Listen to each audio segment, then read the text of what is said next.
Fear begins where logic ends. Are you ready? মুর্শিদাবাদের এক পুরনো জনপদ কাশিম বাজার। সেখানে ইমতিয়াজ তার পৈতৃক ভিটে সংস্কার করার জন্য শহর থেকে ফিরেছে। ইমতিয়াজ 5 ওয়াক্ত নামাজ পড়ে এবং বেশ সাহসী ছেলে হিসেবেই পরিচিত। কিন্তু তাদের এই পুরনো বাড়ির পেছনের দিকে একটা বিশাল পুরনো কুয়ো ছিল, যেটাকে ঘিরে পাড়ার বয়স্করা সব সময় সতর্ক করতেন। ইমতিয়াজের দাদু বলতেন, দাদা ভাই, মাগরিবের আজানের পর ভুলেও ওদিকে রামবাগানে যাস না, ওখানে শাহী জিনদের যাতায়াত আছে। একদিন এশার নামাজ পড়ে ইমতিয়াজ যখন বাড়ির বারান্দায় বসে তসবিহ গুনছিল, হঠাৎ সে এক অদ্ভুত সুগন্ধ পেল, ঠিক যেন পাকা আমলকি আর কস্তুরীর মিশ্রণ। সে দেখল কুয়োর পাড়ে সাদা পোশাক পরা এক অত্যন্ত দীর্ঘকায় বৃদ্ধ মানুষ দাঁড়িয়ে আছেন। মানুষটার দাড়ি ধবধবে সাদা এবং বুক পর্যন্ত লম্বা। ইমতিয়াজ ভাবল হয়তো কোনো মুসাফির রাস্তা ভুলে ঢুকে পড়েছেন। সে কুয়োর দিকে এগিয়ে গিয়ে সালাম দিল। আসসালামু আলাইকুম চাচাজান, এত রাতে এখানে কি করছেন? বৃদ্ধ কোনো উত্তর দিলেন না, শুধু ইমতিয়াজের দিকে স্থির দৃষ্টিতে তাকিয়ে রইলেন। টর্চের আলো বৃদ্ধের পায়ে ফেলতেই ইমতিয়াজের রক্ত হিম হয়ে গেল। সে দেখল বৃদ্ধের পায়ের পাতা দুটো উল্টো দিকে ঘোরানো। ইমতিয়াজ বুঝতে পারল এটা কোনো মানুষ নয়। সে মনে মনে আয়াতুল কুরসি পাঠ করতে শুরু করল।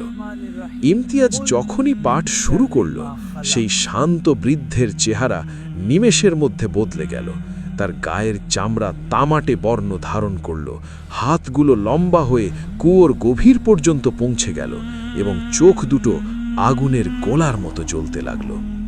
সেটি ছিল একটি ইফরিত শ্রেণীর জিন। জিনটি বিকট স্বরে হাসতে হাসতে বলল, তোর দাদারা আমাদের হুকুম মেনে চলত, এই জায়গাটা আমাদের ইবাদতের, তুই এখানে আলো জ্বালিয়ে আমাদের শান্তি নষ্ট করছিস কেন? বলেই জিনটি বিশাল এক পাথর তুলে ইমতিয়াজের দিকে ছুঁড়ে মারল।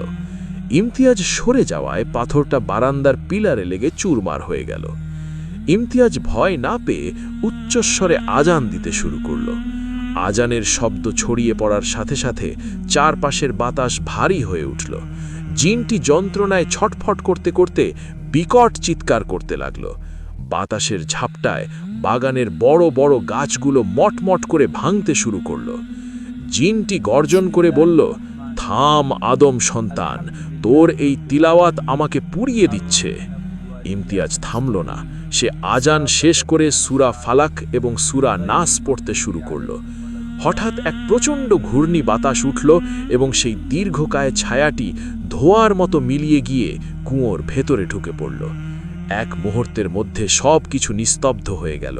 কেবল বাতাসে তখনও সেই পোড়া গন্ধটা রয়ে গিয়েছিল। পরদিন সকালে গ্রামের ইমাম সাহেবকে নিয়ে ইমতিয়াজ ওই কুয়োর কাছে গেল।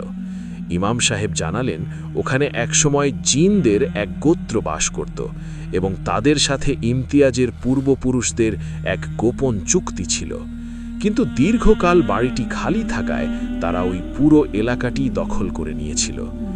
ইমতিয়াজ সেদিন থেকেই সেই পুরনো কুয়োটি ভরাট করে সেখানে একটি ছোট নামাজের ঘর বা মুসাল্লা তৈরি করার সিদ্ধান্ত নিল।